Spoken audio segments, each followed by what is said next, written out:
ruling Yep. away from their image, which is nice. But the school still can't pay them. yeah, and the school's still getting a ton of money, especially big schools like that. Right. Just on like the broadcast rights alone.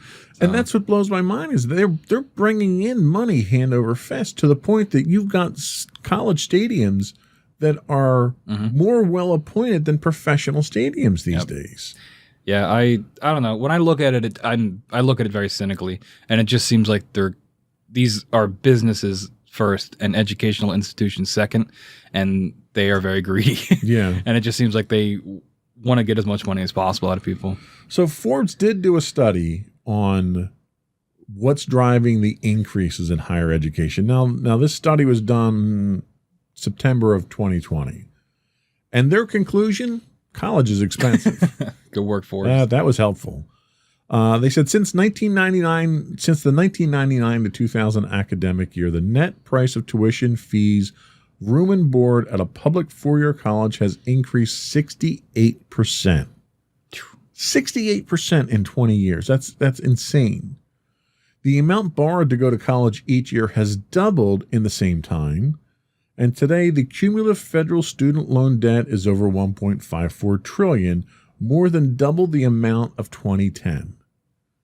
That's insane. They say that much of the focus around student debt is around rising tuition, and for good reason. As states disinvested in higher education, tuition increased across the country. Published tuition at public four-year colleges rose by 36% from 2008 to 2018, and in many states, tuition rose even more. Today, most student funding from states is 8.7% less than it was before the Great Recession, which should be a warning sign given the current economic situation. So there's a good driving force there that we're not talking your Ivy League schools. We're talking your state-sponsored schools. In New Jersey, we're talking your Rowans, your Rutgers, ones that get funding from the state. The state has now cut back because of economic concerns. Yeah, I mean, that makes sense. States cut the funding, so the colleges have to raise tuition. Now, do they have to raise it by 68% in 10 years? I don't know. Well, not when you're only cutting it by 8.7%. Yeah, exactly. How do you justify that? Yeah. So many have proposed making public college tuition free, which I don't think I'd argue with that. But that alone won't address student debt going forward because tuition isn't the only driver of student debt. The total cost of college also includes living expenses like textbooks and room and board, regardless if a student campus or not.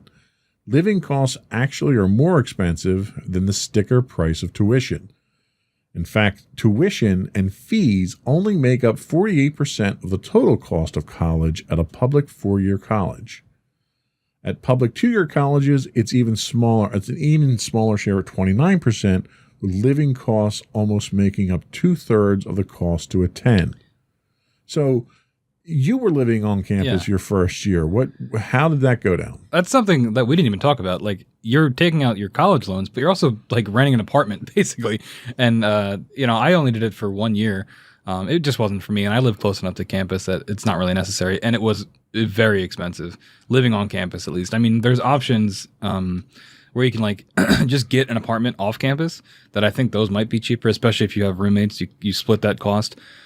But yeah, a lot of that cost is coming from living there because it is a secondary apartment rental essentially.